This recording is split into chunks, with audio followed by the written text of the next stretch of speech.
Olá pessoal. Bem, agora nós vamos entrar num novo capítulo aí do nosso conteúdo, né? Seria a unidade 5 do módulo de mecânica dos fluidos, em que nós vamos abordar a introdução à análise diferencial do movimento dos fluidos, ok? Então até agora nós vimos aí, falamos de estática dos fluidos, primeiro dos conceitos fundamentais, depois estática dos fluidos, entramos em dinâmica dos fluidos, falamos da abordagem integral para análise de escoamentos e agora nós vamos falar da abordagem diferencial. Tá? Então a abordagem integral ou formulação integral ela é útil quando a gente tem interesse em analisar um comportamento geral de um escoamento ou o efeito desse sobre um dispositivo. Né?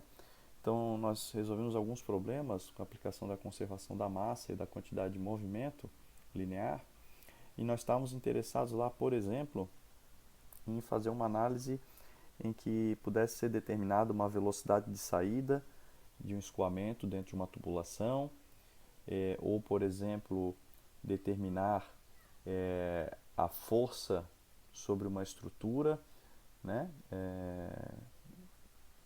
No caso de um anteparo, né? Um escoamento sobre uma placa, a gente determinava fazer um volume de controle que cortava lá a placa, né? Então, exemplos de aplicação usando formulação integral, tá ok? Nesse momento agora nós estamos interessados em fazer uma análise mais detalhada do escoamento. Tá? Como assim uma análise mais detalhada? Veja que na formulação integral eu não estava interessado, então por exemplo aqui nessa estrutura, nesse T, eu não estava interessado em saber exatamente a velocidade do escoamento nesse ponto, ou nesse ponto, ou nesse ponto, ou nesse ponto, mas sim interessado em saber qual que seria a velocidade na seção 3, por exemplo. Né? Agora, nós estamos indo para uma situação como essa colocada para a figura ao lado aqui. Eu tenho um túnel de vento. Nesse túnel de vento é um lugar para teste aerodinâmico, né, de um automóvel. Tenho aqui um Fusca colocado. Eu tenho aqui alguns pontos de injeção de fumaça e um ventilador, né, soprando o ar sobre esse Fusca, né, e esses pontos de fumaça são injetados, né, caracterizando a formação de linhas de emissão, mas que em regime permanente também seriam linhas de corrente, né? E uma das coisas importantes aí, né, é o seguinte: se eu verificar um sistema de coordenadas, se eu posicionar um sistema de coordenadas x, y, z aqui, tá certo? Eu posso dizer que a velocidade do meu escoamento, nós vimos lá na primeira aula, né? Ela pode ser escrita, né, em função das coordenadas necessárias para caracterizar o escoamento. Então, se eu posicionar aqui, imaginando que isso aqui seria uma linha de corrente, né? Se estiver em regime permanente, daí isso aqui não vai existir, né? Essa dependência. Daí a linha de corrente igual a linha de trajetória, que é igual a linha de emissão. Então eu vou ter aqui, ó, meu vetor velocidade em cima da linha de corrente, que elas já começam a se apertar, se espremer e depois acontece um outro fenômeno ali atrás, né? Mas o fato é o seguinte: nós observamos que ao longo da linha de corrente o vetor velocidade ele é tangencial. E nós observamos o quê? Que esse vetor velocidade ele vai alterando a sua inclinação e também pode aqui, à medida que essas linhas de corrente se aproximam, a gente percebe que como não tem fluxo através ou cruzando a linha de corrente, você tem que ter, se o escoamento for incompressível, né, um aumento da velocidade, ou seja, você tem variações em magnitude, variação na direção da velocidade, e ou seja, caracterizando que o escoamento é bidimensional. E se nós pensarmos em outros planos de linha de corrente paralelos a esse que nós estamos vendo aqui, ou seja, variando ao longo da profundidade do plano aqui da tela, por exemplo, cortando o retrovisor aqui do Fusca, nós teríamos também uma variação ao longo do campo de velocidade ao longo de z também. Então esse escoamento seria tridimensional. Tá ok? Essa formulação diferencial ela permite que eu aplique as equações da conservação da massa, quantidade de movimento, energia, que a gente ainda não viu, mas quantidade de movimento e massa a gente já viu para a formulação integral, mas eu posso aplicar elas pensando num volume de controle ou um volume elementar de fluido. Isso aqui seria um cubinho, né? Um volume elementar de fluido infinitesimal. Tá? Ao aplicar esse volume infinitesimal e nele as equações da conservação da massa e da quantidade de movimento, eu teoricamente teria condições de estabelecer ou calcular o campo de velocidade na direção x, y, z e também a pressão nesse ponto.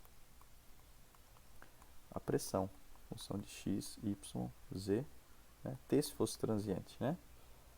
A pressão é uma variável muito importante também, né? Então, estabelecer o campo de velocidade e o campo de pressão, porque a pressão ela vai estar, se eu tiver condições de calcular a pressão distribuída ao longo da carroceria do automóvel, eu tenho condições de calcular uma questão muito importante aqui, que é determinar a força de arrasto. A partir dessas determinações ponto a ponto, né, eu tenho condições de determinar a força de arrasto, a dragging force, sobre o carro, né? E na verdade essa força é a que o carro tem de vencer para estar em movimento, né? Essa força é uma força de atrito do ar, uma força de resistência do ar, tá certo? Então se esse carro, imagina que esse carro está parado e tu tens uma corrente de vento aqui, que é como acontece nos túneis de vento, né? O pessoal consegue a partir das medições em túnel de vento estabelecer aí um formato aerodinâmico otimizado para minimizar o consumo de energia, tá ok?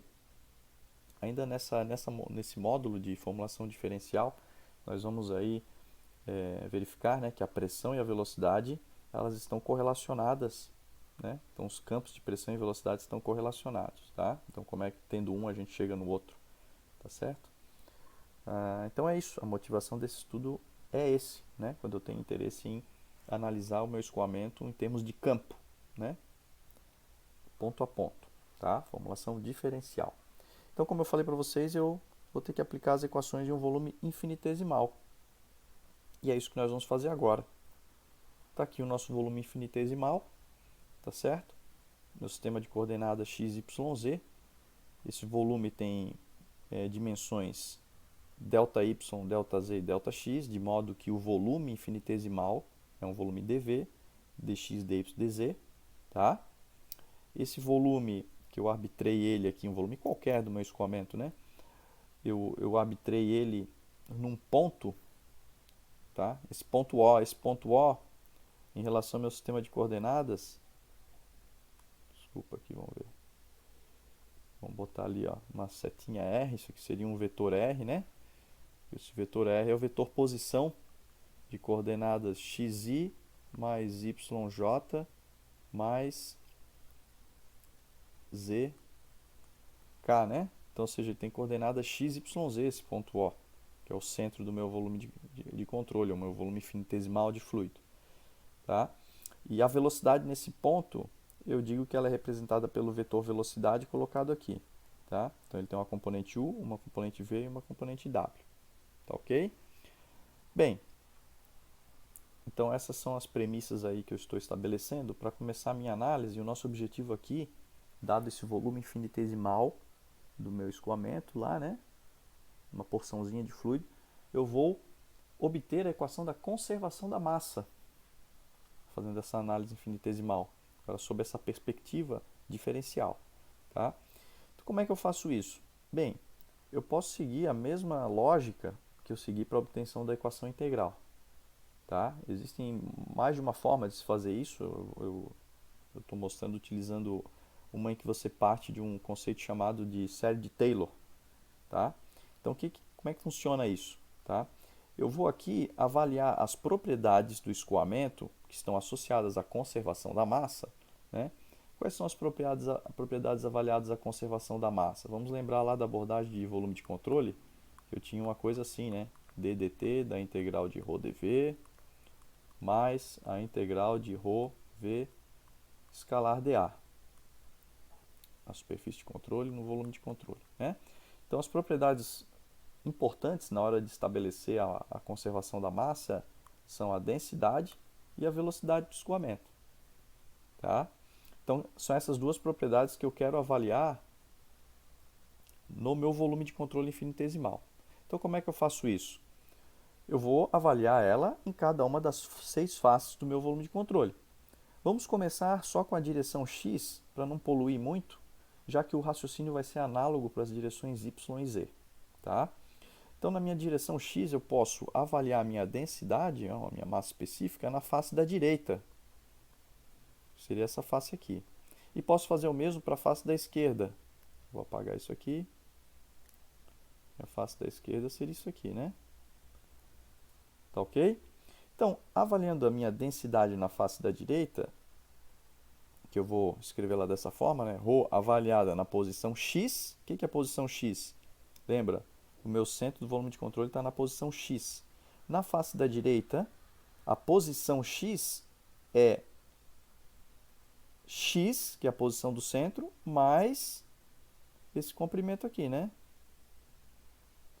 Que é exatamente, como isso aqui está no meio, é dx sobre 2. Né?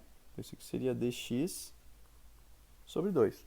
Então, eu vou avaliar a densidade na posição x mais dx sobre 2.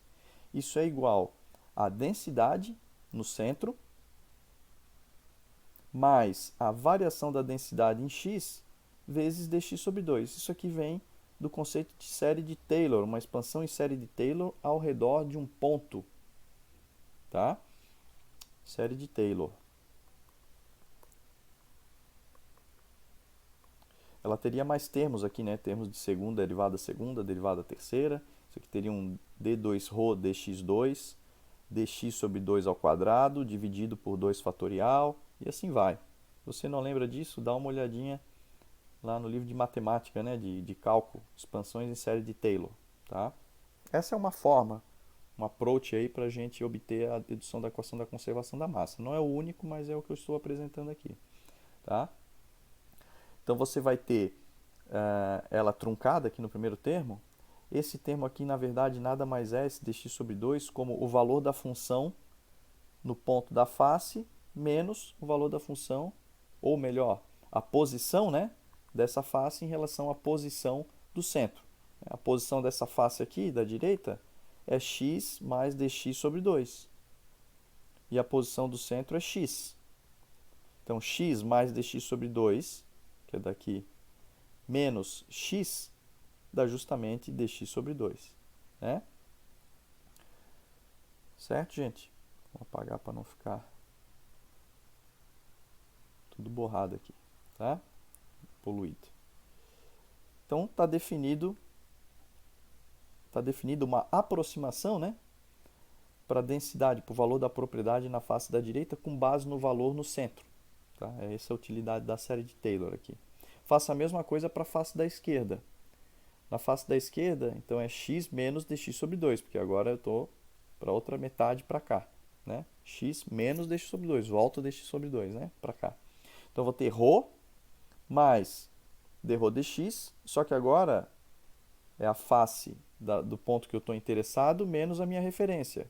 Então, vai ser x menos dx sobre 2 menos x, que é a posição de referência do centro. Né? X vai cortar com x e vai ficar um menos dx sobre 2. Tá ele aqui. Tá? Então, vai dar ρ menos dρ dx, dx sobre 2. Faça a mesma coisa para a velocidade. Tá? Para a velocidade, na direção U, U de R e U de L, que estão colocados aqui, né? Então, vou ter que U de x mais dx sobre 2 vai ser igual, só troca ρ por U, né? Tá certo? O U é uma componente do vetor de velocidade, que é um escalar, da mesma forma que é um escalar a densidade. Ok? Então, nós vamos ter U de L e U de R também. Vai ser exatamente a mesma coisa, só muda ρ por U. Tá ok? O que nós vamos fazer agora? Conhecendo os valores de ρ e de U nas faces da direita e da esquerda, nós vamos olhar para a equação da conservação da massa, ou para os termos da equação da conservação da massa, a forma integral. Eu já tinha escrito ela no outro slide, e aqui ela está colocada, né? Então eu tenho esse termo, que é integral na superfície de controle de ρVdA, que representa o fluxo de massa líquido pela superfície de controle, né? Fluxo de massa ou vazão de massa líquida, a gente também pode escrever isso como sendo m ponto, cuja unidade é quilograma por segundo, no sistema internacional, tá? E aqui a variação temporal de ρdV, né? Ou seja, a variação da massa no interior do volume de controle, a taxa de variação da massa, tá?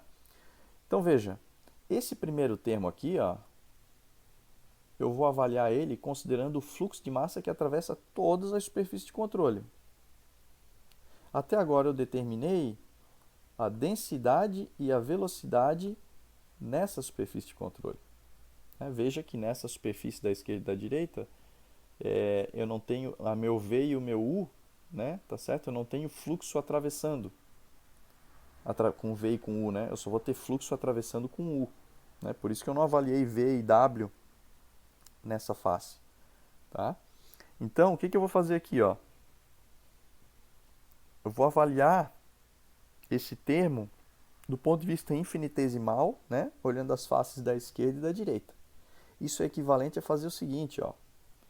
Rho vezes U vezes A na face da direita, né? Rho vezes U vezes A na face da direita, ou seja, Rho vezes U vezes A em x mais dx sobre 2. E vou fazer Rho vezes U vezes A na face da esquerda, ou seja, em x menos dx sobre 2. Tá? Ou seja, eu já determinei o U e o Rho para cada uma dessas faces. Agora eu vou fazer esse produto aqui, né? E daí, abrindo, vai dar essa conta aqui, né? Isso aqui é só manipulação matemática, né, gente? Não tem... seja um negócio meio grande aqui, mas não tem nada de complicado, tá? Então, o ρ mais dρ dx sobre 2 veio lá do nosso ρ. E o u mais du dx sobre 2 veio lá do nosso u, avaliados ambos na face da direita. dy dz é a nossa área aqui, ó, né? Tá aqui, ó, dy dz, ó, essa área aqui, né? Que é igual a essa área aqui, nosso cubinho, né? Tá certo? Então, eu vou fazer aqui a distribuição. Rho vezes u, Rho vezes esse vezes u e esse vezes esse. E daí vai sair isso que está colocado aqui, ó. O primeiro termo é ρu dy dz. Depois eu cruzo esses termos de derivada com u e com ρ, né? E vai sair u dρ dx, né? Que é u dρ dx, dx sobre 2. Meu dx pula para fora e o meu sobre 2 vem para fora, para cá. A mesma coisa aqui, ó, né? Vou ter ρ du dx, dx sobre 2. Né? O dx pula para fora e o sobre 2 vem para frente. Né? Então esse termo todo está em evidência. O dx foi para fora aqui e aqui, né? Tá certo? Então vai ficar dx dy dz aqui. O único termo que vocês estão vendo que não está aqui é o produto desses dois termos diferenciais. dρ dx, du dx, porque é um termo de dimensão muito menor. Né? Porque eu estou multiplicando dois termos de diferenciação. Né? Então eles são ignorados aqui. Da mesma forma eu faço aqui para o lado de baixo. Né? Então para o lado de baixo eu vou ter menos, né? Rho menos dρ dx, u menos du dx. Ah, de onde é que veio esse menos aqui? Olha aqui a equação da conservação da massa. Não esqueça do produto escalar. Né? Na face da direita, vetor área e vetor velocidade estão no mesmo sentido, enquanto que aqui eles estão em sentidos opostos. Tá? Então esse menos é do produto escalar. Então eu tenho esse produto escalar, o resto aqui é o que vem de lá do slide anterior, na face da esquerda. Né? Vou multiplicar aqui, fazer a mesma propriedade distributiva e vou achar isso que nós estamos vendo aqui. Ó. Vai ficar idêntico, né? Idêntico, só que esse primeiro termo aqui, um é positivo e outro é negativo. Tá? Veja que, olhando para a formulação integral, vou ter que fazer um somatório desses termos. Ó. Tem uma integral, então vou ter que somar isso com isso. Isso com isso. Né? Na hora que eu somo esses dois, isso aqui vai cair fora, né? Olha ali, ó. Estou somando aqui, ó, somando as expressões. Essa com essa, aquele termo primeiro cai fora e vai sobrar só o termo da derivada com dx, dy, dz. O que é isso aqui? Opa, isso aqui é a regra da cadeia, né? Isso aqui pode ser escrito dessa forma, né? Derivada de forma mais compacta, d dx de ρ u, dx, dy, dz. Tá? Então agora eu acabei de fazer um somatório dos fluxos de massa que entram e que saem na direção x, ou seja, nas faces de área dy, dz, da esquerda e da direita. Se eu aplicar o mesmo raciocínio para as faces y, né, e z, eu vou obter isso daqui, ó, expressões idênticas, né? Então, ddy de ρv e ddw de dz, dx, dy, dz, né? Olhando de novo para o meu termo da massa, o que eu tenho que ter? O somatório sobre todas as superfícies. Então, eu somo todos esses termos que eu obtive. ddx de ρu com ddy de ρv com ddz de ρw. Vai dar isso aqui, ó. Está colocado aqui. Tá? Ok? Agora, esse termo está morto, então. Tá? Então, esse termo é o termo que representa exatamente aquele termo ali, ó, análogo. Tá? É o termo de fluxo de massa sobre a superfície de controle seria do meu volume, né? Infinitesimal aí.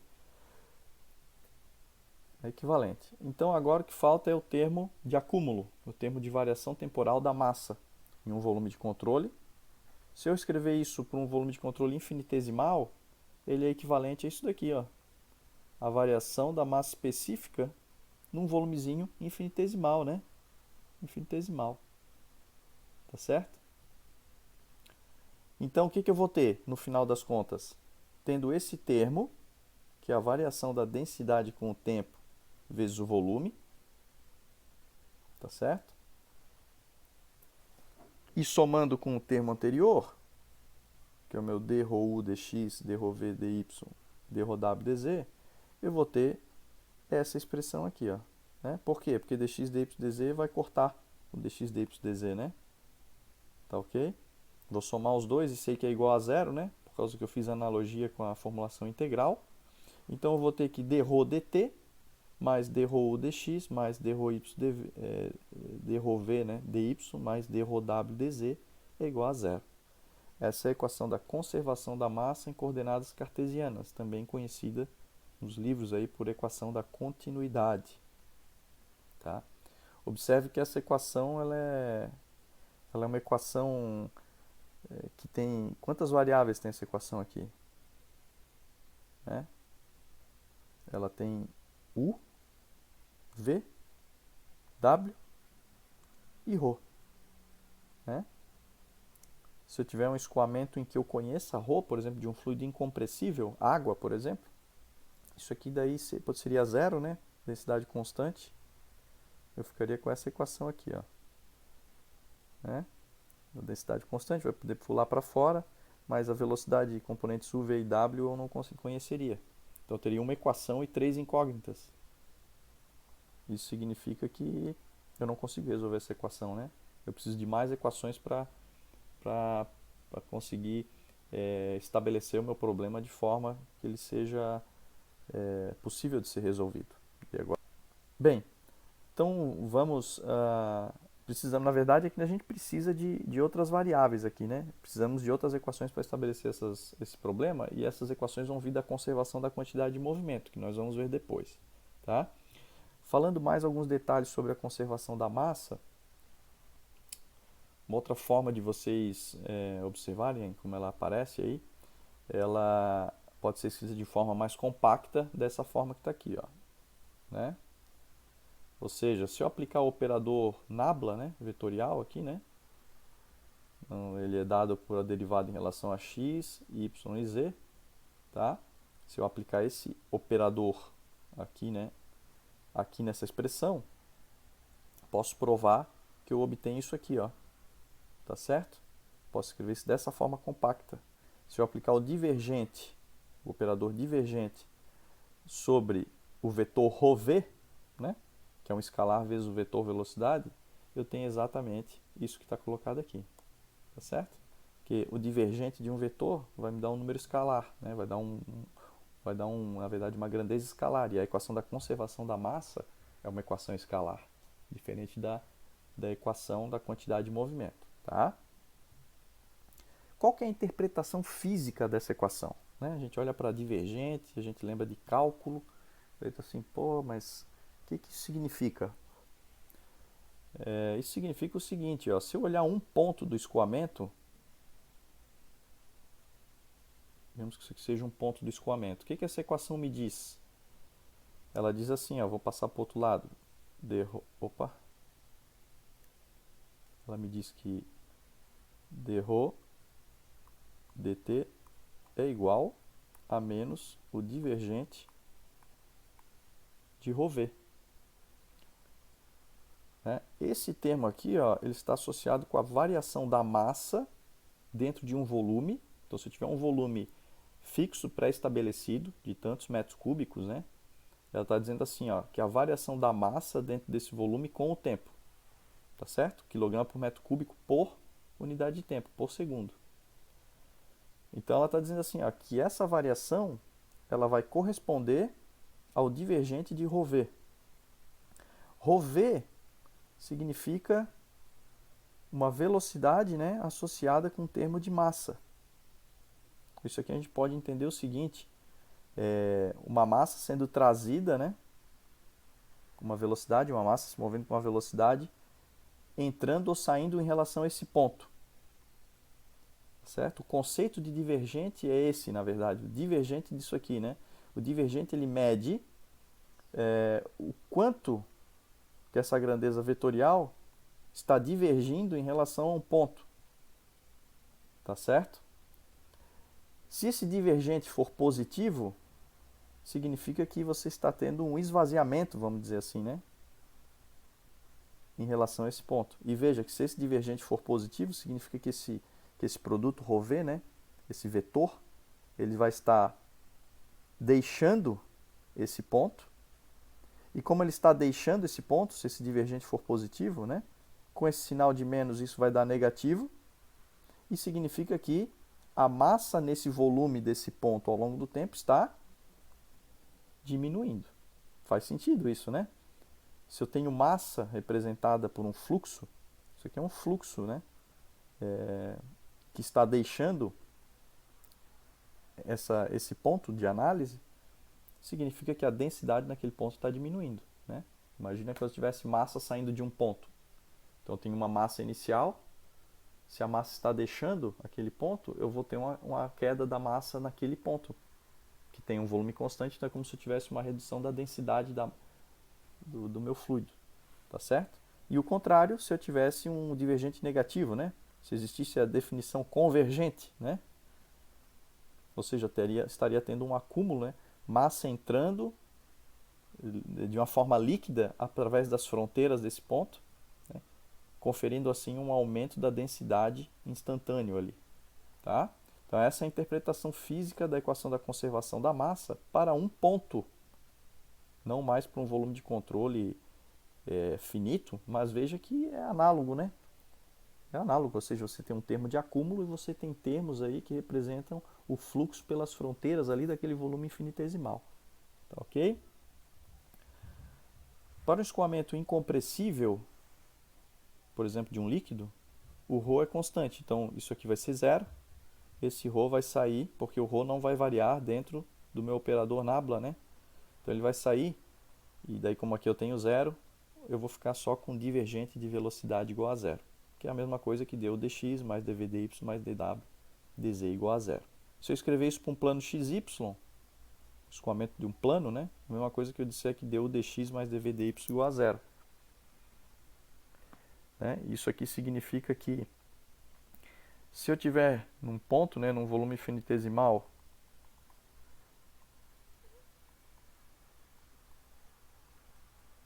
uma velocidade na face da direita maior do que na esquerda, ou seja, um aumento, né, U de x mais dx, o U de x. Se o meu U de x for, o meu U de x mais dx for maior do que o de x, quer dizer que a minha derivada de U em relação a x está aumentando. E eu vou ter que ter uma redução da derivada de v em relação a y para que a massa se conserve. Ou seja, se a velocidade está aumentando aqui, se a v está entrando, ela vai ter que sair menor aqui, em v de y mais dy, né? Então teria um v de y e um v de y mais dy, né? Meu sistema de coordenadas aqui, só para a gente verificar, né? Então eu teria que ter uma diminuição da velocidade saindo aqui em relação... Faz sentido, porque já como meu escoamento é incompressível, né? Incompressível, a densidade é constante. Se eu tenho um aumento da velocidade numa seção, tem que ter na outra. Outro sentido aqui, né? Então, de forma que eu não tenha nem criação e nem sumidouro de massa, né? Tá certo? Vamos apagar aqui.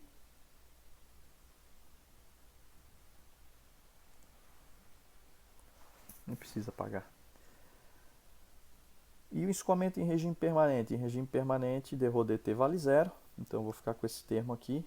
Divergente de ρv igual a zero. Então, alguns casos que a gente pode se deparar, né? Então, isso aqui seria um escoamento permanente, mas não necessariamente incompressível. Escoamento de um gás a alta velocidade, por exemplo, escoamento de ar a alta velocidade. Escoamento de ar numa asa de um avião, por exemplo. Escoamento compressível, né? Então, lá eu vou ter variação de densidade com espaço. Isso tem que ser considerado quando eu vou resolver um problema de mecânica dos fluidos e resolver a equação da conservação da massa. Então, pessoal, vamos fazer aqui um exemplo da aplicação da conservação da massa na sua forma diferencial. Tá? Nós temos aqui o seguinte problema. Nós temos um amortecedor a gás na suspensão de um automóvel. Então, seria um sistema amortecedor de um automóvel. Tá? Na verdade, é dado por um par pistão-cilindro, né? Um conjunto pistão-cilindro. Tá? Nós temos esse par, ou esse conjunto pistão-cilindro, um determinado instante de tempo, a distância entre o pistão e o fundo do cilindro é de 15 centímetros, né? 0,15 metros. A massa específica do gás nesse instante é 18 kg por metro cúbico. E o pistão, então, a partir desse instante, começa a se mover, afastando-se da extremidade fechada do cilindro. Tá? Tá certo? Então, estou lendo o problema aqui, podemos imaginar, depois a gente vai ter o desenho dele ali, mas podemos imaginar que nós temos aqui um pistão. Tá certo? Nosso sistema de coordenadas x aqui. Esse pistão vai estar se mexendo com a velocidade v.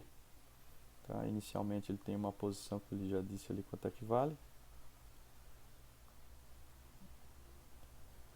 Ok? Tu tens uma densidade conhecida aqui, inicial. O pistão vai começar a se mexer, a se mover aqui, né? Nesse sentido de afastar-se da extremidade fechada. E o movimento do gás, ele é unidimensional e proporcional à distância em relação à extremidade fechada. Então aqui dentro eu tenho o meu gás, né? Esse movimento é unidimensional, ou seja, só depende de uma coordenada. Eu tenho uma componente de velocidade, tá certo? U, né? E essa velocidade então está alinhada com o eixo x, e ela só vai variar no eixo x. De que forma que ela vai variar? Linearmente, está dizendo aqui, ó, de 0 na extremidade a U igual a V no pistão, ou seja, de 0 aqui, em x igual a 0, até V, até U igual a V, quando estiver aqui, ó, né? Então daqui até aqui tu vai ter uma variação linear, é isso que ele está dizendo. E faz sentido, né? Pelo princípio do não escorregamento, a velocidade nessa parede ser zero, igual a da parede, né? e a velocidade aqui ser igual à velocidade dessa parede. Daí tu vai dizer, ah, mas então nessa parede aqui a velocidade é zero também. Perfeito, tem toda a razão, né? Pelo princípio do não escorregamento, a velocidade vai ser zero aqui, aqui, aqui, e aqui ela vai ser a velocidade do pistão. Mas por uma aproximação, cálculos preliminares, né? Certamente não vai influenciar muito no resultado o fato de a gente considerar que aqui nós não teríamos, que aqui o gás não deslizaria, que o gás deslizaria, né? Ou seja, o pistão assumiria a velocidade do gás seria a mesma para qualquer posição vertical aqui, né? Inclusive junto à parede a velocidade seria igual à velocidade do pistão, né? Obtenha uma expressão para a massa específica média como função do tempo, e aqui antes disso ele até pede, avalie a taxa de variação da massa específica do gás no instante inicial, né? Ou seja, dρ dt para tempo igual a zero, e uma expressão para ρ igual a um ρ de t. É isso que ele está pedindo. Tá bem? Então acho que o problema está bem colocado aqui. Vamos avançar. Esse problema está resolvido aqui passo a passo nessa apresentação, mas eu já quis escrever ele ali porque enquanto a gente lê, fica mais fácil a gente ir desenhando e fazendo as considerações, né? Então aqui está reproduzido o desenho, ó, que eu coloquei antes, né? Nós temos um pistão com 12 metros por segundo, no tempo igual a zero, né? A densidade 18 kg por metro cúbico. Meu eixo X iniciando aqui na posição da extremidade do pistão. E um L igual a 0,15 aqui, né? No início. Depois esse pistão vai começar a se mover, esse L vai começar a aumentar, né? Nós temos assim, ó, a velocidade varia linearmente dentro do cilindro, né? Ou seja, se você assumir que a velocidade é linear com x, você pode escrever essa equação da reta, né? Determinando os coeficientes a e b dessa reta. De onde é que vem? Vem de duas condições de contorno.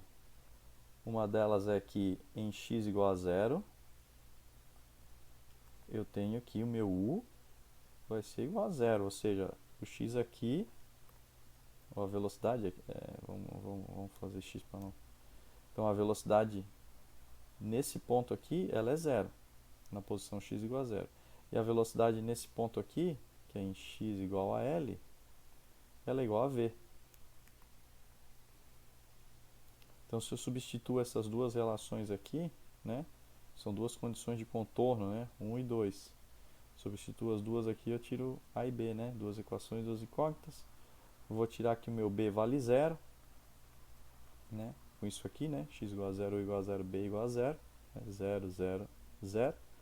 E se eu botar x igual a L e u igual a V, eu vou ter que A é igual a V sobre L. Consequentemente, substituindo de volta aqui em cima, eu vou tirar que U igual a V sobre L vezes X, né? Porque o B vale zero. Tá certo? Então é dali que vem essa relação linear.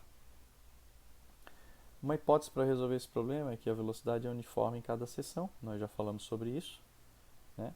Então a velocidade ela varia em x, mas se eu tivesse um sistema de coordenada radial aqui, né, saindo do centro, eu teria que a minha velocidade ela não é uma função do raio, né? Não é uma função do raio. Agora eu aplico a equação da continuidade. A equação da continuidade nós acabamos de ver, né? Nosso elemento é o nosso objeto de estudo aqui. dρ dt mais divergente de ρv igual a zero. Como nós temos que só há velocidade na direção x, tá certo? Então, num vetor de velocidade cartesiano eu teria ui mais vj mais wk. Como eu só tenho u, não tenho v e não tenho w, portanto, essa parte do divergente, as derivadas associadas a v e w somem, são iguais a zero, sobra simplesmente a minha velocidade u. Consequentemente, o único termo que eu vou ter associado ao divergente de ρv vai ser a derivada de ρu, tá certo? Derivada de ρv dy e derivada de ρw dz caem fora. Então a minha equação da continuidade vai ficar dρ dt mais dρu dx igual a zero, né? Ou seja, dρ dt igual a menos dρu dx. Tá? Agora, veja que eu estou com uma derivada em relação a x do produto ρu.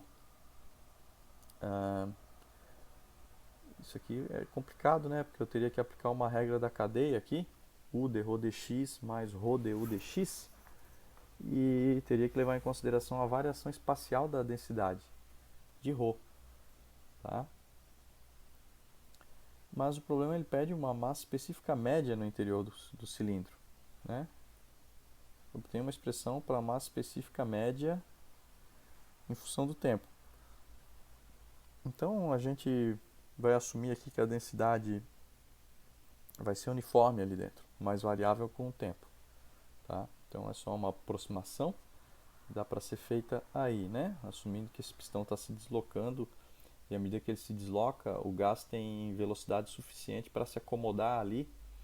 Né? Então não é uma hipótese ruim essa, tá? Não é uma hipótese ruim. Né? Essa variação da densidade no espaço, ela tenderia a ser mais forte quanto maior a velocidade do pistão, né? Então, de modo a que o gás não consiga responder tão rápido a essa variação de posição do pistão, né? Ele gera um gradiente da densidade ali dentro, ok? Então essa é uma hipótese razoável, eu diria que é boa aí para esse problema.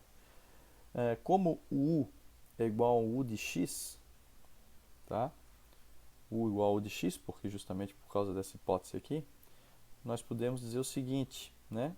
Na verdade esse ρ vai cair fora, porque não vai variar com x, né? Consequentemente a minha densidade vai ser função apenas do tempo, e o meu U só depende de x, ou seja, essas derivadas parciais se transformam em derivadas totais, tá ok? Então é dρ dt igual a menos ρ du dx. Bem, então agora eu tenho um problema de separação de variável, né? De uma equação diferencial ordinária, né? Uma EDO, que eu posso resolver por separação de variáveis, né? Tá? Isso aí é lá do cálculo 3, provavelmente, né? Então, o que eu vou fazer aqui? Vou jogar dt para um lado, né? Para um lado. Mas antes de jogar o meu dt, olha aqui o que está acontecendo, né? Eu vou ter que jogar ρ para cá, né? Já que o meu ρ está aqui, vou ter que jogar ele para cá, não tem jeito, né? Separando a variável. Só que o meu u, o que é meu u? Ó, o que é o u? Ó, Vx sobre L. Então eu substituo Vx sobre L em u, né? E derivada de Vx sobre L em relação a x dt. Só que V e L não são função de x, né? V e L caem fora dessa derivada, né? Então vai ficar um dx, que vai ser 1. Consequentemente, isso aqui vai ser menos VL dt. Né? Então eu vou ter que dρ sobre ρ igual, né, a menos VL dt. Né? O dt que estava aqui embaixo passou para o outro lado aqui, né? Tá certo? Ok, agora note o seguinte, né? O que é esse L aqui? V a velocidade com que o pistão vai estar se movendo, de 12 metros por segundo, só que à medida que esse pistão for se movendo com 12 metros por segundo, o que vai acontecer com L? L vai aumentando, tá certo? Então L é função do tempo. É função do tempo. E como é que é essa variação de L com o tempo? Tá? Ele vai variar da seguinte forma. Se a gente assumir que essa velocidade é constante, né? Tá certo? L vai variar dessa forma aqui, né? L igual a L0 mais VT. Né? Ou seja, é L igual a um L0 mais um ΔX, né? Ou um ΔL, na verdade, né? Só que esse ΔL ele vai variando linearmente, né? Então V igual a ΔX sobre ΔT, né? Então é isso que nós vamos ter aqui, tá? Então, gente, o que nós vamos fazer é substituir isso ali dentro, onde agora nós temos um L0, que esse é L0 sim, que é o 0,15, né, inicial. Então eu vou substituir isso aqui dentro e vou resolver aí o meu problema, né? Separando as variáveis agora que vão estar separadas, porque eu vou ter L em função do tempo. O meu V é constante, né? Tá certo? Se o meu V não fosse constante, eu teria que ter então uma função dele, algo como uma função em função do tempo, né? Para substituir um V de t aqui, aí teria mais uma expressão para tempo aqui dentro, né? Se a minha velocidade não fosse constante, se eu tivesse na verdade um movimento que fosse acelerado, por exemplo, desse pistão, né? Então agora eu resolvo essa equação, essa integração, né? De ρ sobre ρ, de um ρ0 até um ρ. Nosso ρ0 é 18 kg por metro cúbico, que a gente já sabe. E do tempo zero até um tempo t, né? Então agora é só resolver isso aqui. Vai dar um logaritmo natural do lado de cá, um logaritmo natural do outro lado, né? De L0 sobre L0 mais VT. Daí vai cancelar os dois logaritmos, né? Então ρ igual a ρ0 L0 sobre L0 mais VT. Substitui os valores, 18, 0.15, 0.15, 12, e está aqui ρ em função do tempo. Tá bem? Isso aqui vai dar algo como... Depois você pode plotar para ver, né? Mas vai dar uma coisa assim, né? Queda assim, né? Aí ele pede no instante inicial quanto é que vale dρ dt.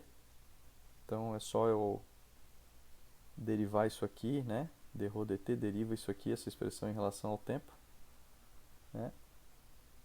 Tá certo? Ou melhor, não precisa nem fazer isso, né? Olha aqui, ó. Tá pronto aqui já, né?